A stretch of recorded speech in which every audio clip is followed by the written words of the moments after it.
The metal detector screamed, the correctional officer barked, and the tension in the visitation room swelled like a ticking bomb. Malik, Ghost, Carter stood in the doorway, jaw tight, eyes scanning for threats that weren't supposed to exist in a safe visitation zone. He'd been locked up for 3 years now, enough time to learn that safety in Hiram Clark was a fairy tale. Seated at the far end, just past the plexiglass partition, was his mother, Lorraine. She wore her Sunday dress even though it was Wednesday. It was her way of saying, T stories. Believed her son would get out, that he wasn't the monster the papers painted him as. But Ghost wasn't here for family smiles today. A shadow shifted in the corner. Deshaun Brick Matthews, a rival from Ghost's old block, now wearing prison khakis instead of his trademark red hoodie. Brick had no business in visitation during Ghost's slot, no reason to be anywhere near Lorraine, and yet there he was, moving closer like a wolf circling meat. Ghost's pulse spiked. "The boy, you look like you've seen a ghost," Lorraine said, leaning toward the scratched plexiglass. He didn't answer. Brick stepped into the light. His smile was wrong, wide, gleaming, full of intent. Then Ghost saw it, the quick, flickering glint of steel palmed in Brick's hand, tucked low near his thigh. Visitation was supposed to be no contact, supposed to be. Brick's buddy, a CO named Rivas who'd been taking bribes for years, looked the other way as Brick stepped right past him. Lorraine didn't even realize danger was crawling toward her. Ghost slammed his hand on the partition, standing so fast the chain at his waist rattled. "Emma, get up." What? Brick moved like lightning. The blade flashed. Ghost roared, lunging forward. 2C, grabbed him, but he dragged them like rag dolls toward the breach. Lorraine finally turned, but too late. The blade slashed, missing her throat by an inch, grazing her shoulder. She screamed. Ghost snapped. He yanked forward, chains biting into his wrists and head, butted one CO in the nose. Blood sprayed. The second CO tried to drag him back, but Ghost twisted, spinning them into a metal bench. Brick slashed again, aiming for Lorraine's stomach. Ghost launched himself over the table, hitting Brick mid-swing. Both men went down hard. The visitation room erupted, women screaming, chairs clattering, CO shouting for lockdown. Ghost and Brick rolled on the floor, the shank slicing through air. Ghost caught Brick's wrist, slammed it against the concrete until bones cracked and the blade clattered away. Then Ghost started swinging, fists pounding, years of rage unloading in seconds. Brick spat blood, laughed through broken teeth. "You ain't macking it out, Ghost. Whole Clark knows you marked." CO finally pried Ghost off, but the damage was done. Brick's face was a ruin. Lorraine was crying. Ghost was breathing fire. As they dragged him away in cuffs, Ghost locked eyes with Brick. "You should have finished me, 'cause now I'm common for everything you love." The smell of bleach couldn't cover the blood. Visitation day at Ramsey Unit was supposed to be calm, a place for hugs through glass, whispered prayers, and tired promises. But in Texas prison, calm was just the air right before the storm. The air in the visitation room at Clemens' unit was heavy with disinfectant and tension. Plastic chairs scraped across the concrete floor as families leaned over steel tables, talking through plexiglass or across from guards pretending not to listen. In the back corner, Marcus Blade Turner sat with his big frame hunched forward, elbows on his knees, his cuffed hands twisting as if ready to snap.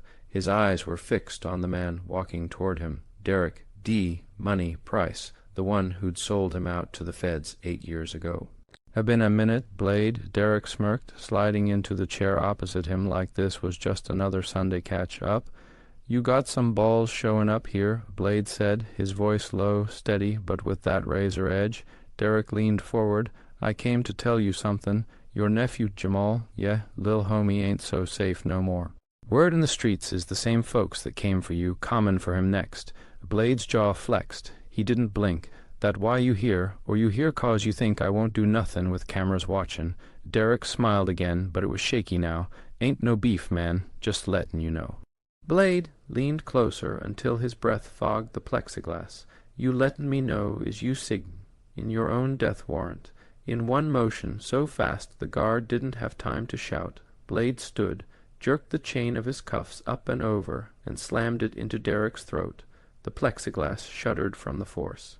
Derek's eyes went wide, hands clutching at the deep cut in his neck as blood ran down his shirt. The guards yelled, chairs crashed, and the whole visitation room erupted. By the time they dragged Blade back to his cell, Derek was in an ambulance, maybe breathing, maybe not. Didn't matter. Blade's head was somewhere else now. Jamal's in danger. Back in Hiram Clark, Jamal was a 20-year-old trying to stay clean, working nights at the Shell station on West Orem. But the streets had long memories, and his last name, Turner, carried weight with old enemies. That night, Blade sat on his bunk, the shouts of the cell block fading into white noise. He knew there was one way out. Early release wasn't going to happen, but an escape that was different. 3 days later, chaos hit the yard. 2 rival crews went at it with shanks and broom handles, blood spraying the cracked concrete. In the middle of it, Blade made his move. A guard went down with a broken nose. Another lost the keys on the ground. Blade slipped through the maintenance door, through laundry, then the loading dock. He'd planned this for months. Now it was execution time. By the time the lockdown sirens were blaring, Blade was already halfway to Houston, in the back of a cattle truck, breathing through a ripped trash bag to hide his smell from the dogs. Hiram Clark, 1:45 a.m. The streets were quiet, but the hood never slept. Streetlights buzzed. Somewhere a baby cried. Blade slid through alleys, sticking to shadows, until he was 2 blocks from Jamal's place, an upstairs apartment behind the corner store. He saw the black SUV first, windows tinted, engine idling. The front door of Jamal's place was wide open. Blade's pace quickened. He didn't knock, just walked in. Jamal was on the floor, bleeding from a gash in his forehead. 2 masked men stood over him, one with a pistol, the other holding a roll of duct tape. "Y'all picked the wrong family," Blade said. The one with the gun swung toward him, too slow. Blade lunged, slamming his cuffed fists into the guy's face so hard his nose crunched. The second man ran for the kitchen, but Blade was faster. He grabbed the man's wrist, twisted until bone popped, and jammed his head into the counter. The pistol clattered to the floor. Blade scooped it up, shot the one still moving twice in the chest, then turned the barrel on the other. "Who sent you?" Blade asked. The man wheezed. "Price, Derek Price said finish the job." Blade's mouth curled into something between a grin and a snarl. Derek already dead. He pulled the trigger. Over the next 48 hours, Houston turned into a war zone. Word spread quick. Blade was back, and he was hunting. He moved through Sunnyside, South Acres, all the way to Missouri City, hitting stash spots, trapping anyone tied to Derek's crew. Every corner store camera caught flashes of him, hoodie up, pistol out, eyes cold. But this wasn't just about revenge. Blade knew Derek was small. Time compared to the man bankrolling him, Elias Ghost Freeman, the same one who'd ordered the hit that put Blade in prison.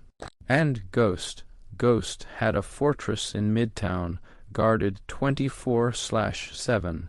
Blade didn't care. When Blade finally came for him, it was pouring rain. He kicked in the glass doors, gun blazing, dropping 2 bodyguards before they could raise theirs.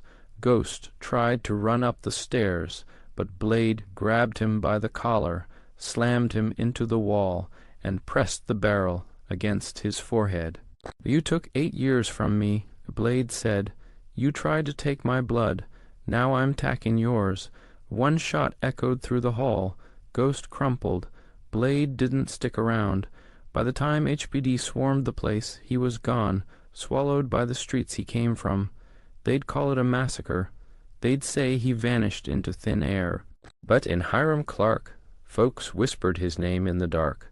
Blade was home, and this time he wasn't leaving alive.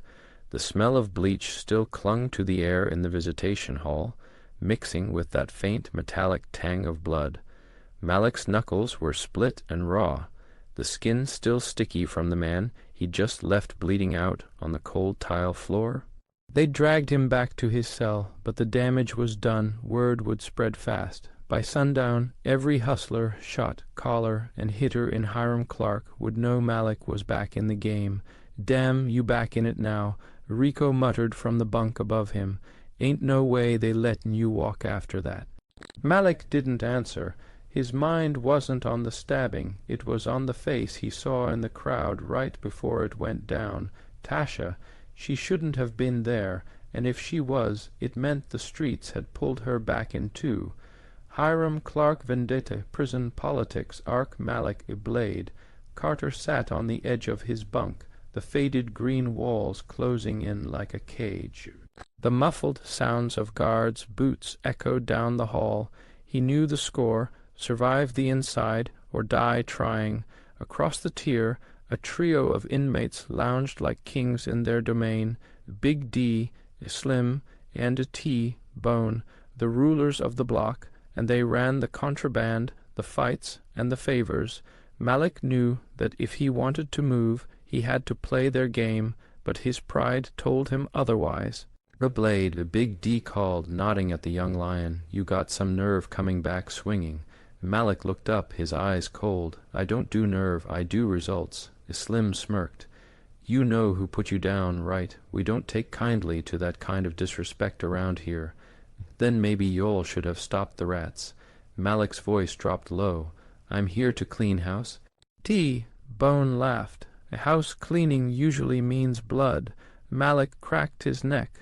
"Good. I'm thirsty."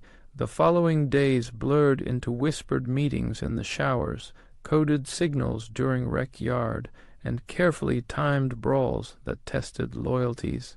He found unexpected allies: Jamal "Switch" Harris, a sharp-eyed hustler with a chip on his shoulder, and Officer Daniels, a CO whose quiet attitude masked a complicated agenda. Together they plotted. Malik wasn't just surviving, he was rebuilding his power, but not everyone was on his side. The shadow of Elias Ghost Freeman lingered like a curse. Ghost's reach extended beyond the prison walls, and every time Malik thought he'd gained ground, whispers came that Ghost was one step ahead. One night, in the dead of lockdown, Malik was called to a back room for a meeting. The door slammed behind him. Ghost sat at the table, flanked by two massive enforcers. "Blade," Ghost said smoothly, "you gotta decide. You play by my rules or you're done. This ain't the streets no more. This is a kingdom, and I'm the king." Malik didn't flinch. "King, your kingdom's built on fear. I'm here to tear it down." Ghost smiled, cold and hard. "Then we got a problem." The meeting ended without a fight, for now. But Malik knew the war inside was just beginning. Hiram Clark vendetta, prison politics escalation, and riot setup, the next few weeks in the tier, were a chess match played in shadows. Malik, Blade, Carter moved carefully, threading alliances through whispers and favors. Jamal, Switch Harris became his trusted eyes and ears, weaving through rival factions with quick wit and a sharper tongue. They met in the weight room, the echo of clanking metal a backdrop to their scheming. "Word is Big D's tired," Switch said, wiping sweat from his brow. "Got his boys spooked. If we time it right, we can flip the block and put you on top." Blade nodded. "Big D's muscles ain't the only thing we gotta worry about. Ghost's reach runs deep. Gotta watch every corner." Meanwhile, Officer Daniels watched silently, offering just enough protection to keep Malik alive, but never fully trusting him.